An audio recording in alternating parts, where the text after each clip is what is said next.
ఆయన good morning. ఈ రోజు అయితే ఎర్లీ మార్నింగ్ అయితే సంతోష్ నగర్ మార్కెట్ కి అయితే వెళ్ళి అయితే మనం అయితే 2 బాక్సుల కొత్తిమీర అయితే తీసుకున్నాం. బాక్స్ అయితే 200 రూపాయలు అయితే పడిందన్న.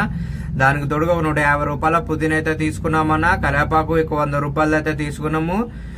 తోటకూర కూడా 100 రూపాయలు అయితే తీసుకున్నామన్నా. అలానే కరివేపాకు, చిన్న మెంతు కూర మొత్తం అయితే 900 రూపాయల బిల్ అయితే చేసామన్నా. అక్కడ ఈ రోజైతే డైరెక్ట్ గా ఎర్లీ మా బండ్లు కూడా అయితే బండి అయితే పెట్టేసాను. మొత్తం అయితే నీట్ గా ఈ విధంగా అయితే బండి అయితే సర్దుకున్నామన్నా. లాస్ట్ సండే అయితే కరివేపాకు దూరం మనకైతే ఏమాత్రం కూడా లాభం రాలేదు. ఈసారి లాభం అయితే బంచెస్ అయితే ఫస్ట్ అయితే కట్టేసాము.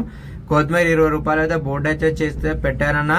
మొత్తం ఈ రోజు అయితే ఎంత పోయింది, ఎంత ఉన్నదైతే రేపు మార్నింగ్ ఫుల్ వీడియో అయితే తప్పకుండా అయితే అప్లోడ్ అయితే చేస్తానా. చిన్న మెంతు కూర అంటే చాలా బాగుంది. తోటకూర అయితే చాలా లేతగా ఉందన్నా.